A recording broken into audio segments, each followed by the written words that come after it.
बिस्मिल्लाहिर्रहमानिर्रहीम। Dear viewers, अस्सलामु अलैकुम। लर्निंग विद उमर फ़ारूक में आपको खुश आमदीद कहता हूँ। आज की इस वीडियो में हम बात करेंगे पंजाब पब्लिक सर्विस कमीशन में काउंटर टेररिज्म डिपार्टमेंट में कारपोरल की वैकेंसीज आई हैं बल्क के अंदर। तो इस पोस्ट पे हम बात करेंगे थारोली। तो अगर आप इस पोस्ट के बारे में सारी चीज़ों को निटी ग्रिटी को जानना चाहते हैं तो वीडियो में बने रहिएगा।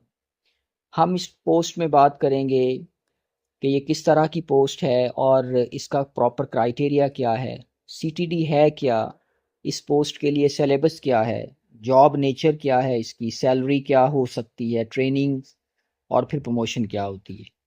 क्योंकि जब भी कोई कैंडिडेट किसी जॉब के लिए अप्लाई करता है तो जॉब को हासिल करना तो उसका मकसद होता ही है, साथ में हमें उसके फ्यूचर प्रॉस्पेक्टिस को भी देखना पड़ता है कि फ्यूचर में ये कितनी फ्यूचरिस्टिक पोस्ट है और एक कैंडिडेट जो है जॉब हासिल करने के बाद उसमें कितना सेटिस्फाई हो सकता है। तो शुरू करते हैं। पहले तो हम एक जनरल व्यू करते हैं ऐड के बारे में। पंजाब पब्लिक सर्विस कमीशन की तरफ से ये जो डिपार्टमेंट ने रिक्रूटमेंट भेजी है, इसमें जो कारपोरल का बेसिक स्केल है ये 11 दिया गया है। पहले ये स्केल जब ये शुरुआत में सीट्स आई थी एनटीएस के ज़रिए तो ये स्केल 11 नहीं था, अब बढ़ा दिया गया है। और इस बार उन्होंने ये मेंशन कर दिया हुआ है कि ये एक रेगुलर पोस्ट है और बेसिक स्केल 11 की जो सैलरी है, अगर हम उसमें यूजुअल अलाउंसेस या स्पेशल अलाउंसेस जो शामिल नहीं करते हैं जो पुलिस के हैं, क्योंकि इसमें स्पेशल अलाउंस उन्होंने लगा के बता दिया है कि 54,500 एक स्पेशल अलाउंस है इस जॉब के लिए। तो कुल मिला के ये कोई सैलरी 1,90,000 यानी 90,000 या 1 लाख के करीब बनेगी, यानी 1 लाख तक ये सैलरी हो सकती है। 90,000 से लेके 1 लाख तक ये सैलरी हो सकती है 11वें स्केल की जो तनख्वाह है और प्लस जो उसका स्पेशल अलाउंस है। अगर हम मेल की एज के बारे में बात करें तो 18 से 25 साल है, क्योंकि ये एक बेल्ट फोर्स है, इसमें ये एज रिलैक्सेशन शामिल है। और फीमेल के लिए भी वही एज रखी गई है। क्योंकि ये एक फोर्स की जॉब है इसीलिए यहाँ पर फिजिकल स्टैंडर्ड को भी रखा गया है। अगर हम मेल की बात करें तो 5 फीट 7 इंच कद होना चाहिए और साथ में चेस्ट एक्सपेंशन जो है वो 33 और 34.5 इंच होना चाहिए।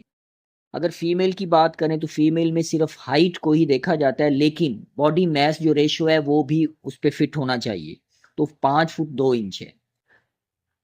एजुकेशन की अगर बात करें तो बैचलर्स डिग्री रखी गई है, यानी अगर किसी के पास 4 साल डिग्री है या 2 साल डिग्री है तो वो एलिजिबल है इस पोस्ट के लिए अप्लाई करने का। अब अगर हम जनरली टेस्ट की बात करें तो Punjab public service commission 100 number का टेस्ट कंडक्ट करता है जो 1 पेपर पे होता है, 90 मिनट्स उसका टाइम होता है। अब इसमें उन्होंने जीके के साथ साथ कुछ स्पेशल चीज़ें भी शामिल की हैं जो इस जॉब के रेलेवेंट है, जिस तरह से नेक्टा है, फैटफ है, टेररिज्म है और काउंटर टेररिज्म जो डिपार्टमेंट है, नेक्टा है, नेशनल एक्शन प्लान जो बनाया गया था पाकिस्तान में टेररिज्म को ख़त्म करने के लिए, उसके बारे में भी क्वेश्चंस आएंगे। और नीचे उन्होंने ऐड में ही नोट करके लिख दिया हुआ है कि Punjab police counter terrorism department और नेशनल काउंटर टेररिज्म अथॉरिटी जो नेक्टा है और जो पंजाब का काउंटर टेररिज्म डिपार्टमेंट है, इसमें इसको आप अच्छे से स्टडी करें और उसके बाद उसमें से भी सवाल आ सकते हैं या आप सेपरेटली भी इन चीज़ों को स्टडी कर सकते हैं। बाकी मैंने इसमें सारे एमसीक्यूज़ के बारे में वीडियोस बनाई हुई हैं कि किस तरह से शॉर्ट लिस्टिंग होती है, वो वीडियो बहुत लंबी हो जाएगी। अगर अब हम जल्दी से बात करते हैं कि सीटीडी है क्या, तो सीटीडी का जो मेन माटो है वो ये है कि हर किस्म का जो टेररिज्म है उसको काउंटर करना। जैसा कि आप जानते हैं कि पाकिस्तान ने जो प्रॉक्सी वॉर्स लड़ी हैं उसमें से एक प्रॉक्सी वार अफ़गानिस्तान की भी है।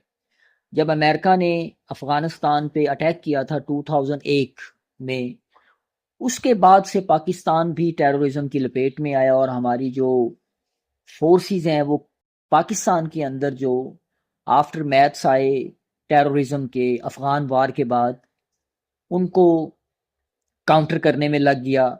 तो प्रोविंसेस के अंदर भी ग्राउंड लेवल के ऊपर भी टेररिज्म के खतरात जो है मंडलाने लगे। तो इसी वजह से जो सीटीडी को कायम किया गया ताकि CTD एक ऐसा डिपार्टमेंट हो जो जड़ से उखाड़ फेंके, ग्रास रूट लेवल से जो टेररिज्म पाकिस्तान के अंदर टेररिज्म की फिजा फैली और फ्यूचर में भी ऐसा ना हो। तो 1995 में क्रिमिनल इन्वेस्टिगेशन डिपार्टमेंट, जिसको CID कहते थे, उसको क्रिएट किया गया और उसने ऑपरेशन शुरू किया। 1937 CID का जो एक्ट था। फिर उसके बाद चूंकि टेररिज्म की फिजा में इजाफा हुआ तो क्रिमिनल इन्वेस्टिगेशन डिपार्टमेंट को रीनेम किया गया काउंटर टेररिज्म डिपार्टमेंट के तौर पे 2010 में। काउंटर टेररिज्म डिपार्टमेंट हर सूबे के अंदर काम करता है और आप ये कह लें कि ये पुलिस के अंडर ही काम करता है। इसका जो मेन ऑब्जेक्टिव और मेन फंक्शन है कि टेररिज्म को ग्रास रूट लेवल से उखाड़ फेंकना।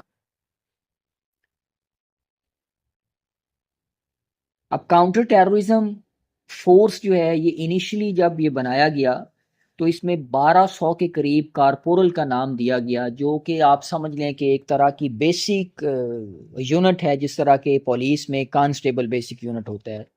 तो काउंटर टेररिज्म डिपार्टमेंट में जो इनिशियल जो पोस्ट है वो कारपोरल की, आप कह लें कि जिस तरह से इनिशियल पोस्ट एक कांस्टेबल की होती है।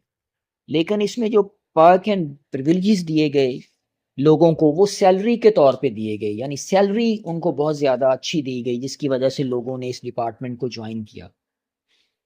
अब इसका मेन मकसद होता है हर तरह का डाटा कलेक्ट करना टेररिज्म के रिलेटेड और फिर टेररिज्म को काउंटर करने के लिए इकदाम करना।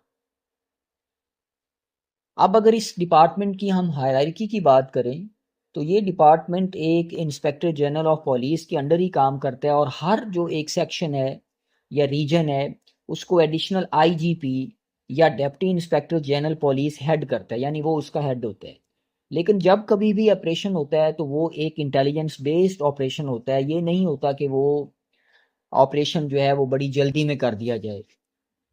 हम देखते हैं कि बहुत ज़्यादा टेररिज्म डिपार्टमेंट ने काम किए हैं जिसमें टेररिज्म को होने से पहले ही ख़त्म कर दिया गया, वो सेक्टेरियन टेररिज्म हो या वो किसी और तरह का टेररिज्म हो। इसमें बड़े ज़्यादा हमारे यहाँ जो वाक़यात होते थे, बम ब्लास्टिंग होती थी या टेररिज्म के वाक़यात होते थे, इसमें जो कमी आई है वो हमारी आर्म्ड फोर्सेस की वजह से तो आई ही आई है, लेकिन CTD का भी उसमें एक अहम किरदार है।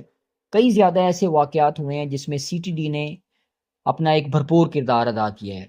अगर हम इसकी ट्रेनिंग्स की बात करें तो आप ये कह लें कि ये एक कमांडो होते हैं, जिस तरह हमारे आर्म फोर्सेस के अंदर कमांडोज होते हैं, तो ये भी एक कमांडोज होते हैं। इनकी ट्रेनिंग बहुत सख्त करवाई जाती है कि एक एक कमांडो के तौर पे ये अपना काम करते हैं और अपनी लाइफ को थ्रेट में डाल के कौम के लोगों की जान को बचाते हैं, कौम को बचाते हैं। तो इस लिहाज से ये डिपार्टमेंट है ये बहुत अहमियत का हामिल है, क्योंकि हम किसी न किसी तरह से प्रॉक्सी वार में रहे हैं और हमें काउंटर टेररिज्म का करने के लिए हमें एक फ़ोर्स की ज़रूरत थी और हमें टेररिज्म का सामना किसी न किसी सूरत में रहा है।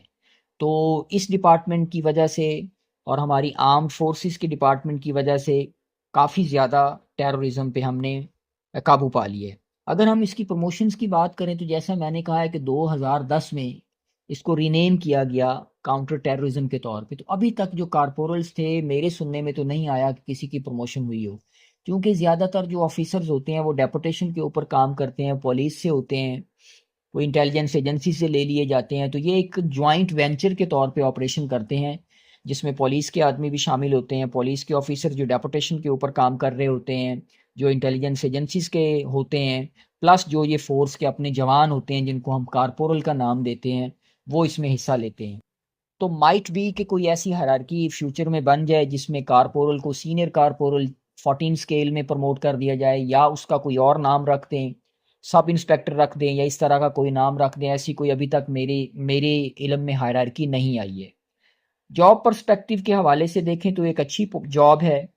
फ्यूचर में जो लोग PMS या CSS करना चाहते हैं उनके लिए ये टफ साबित होती है इस तरह की जॉब।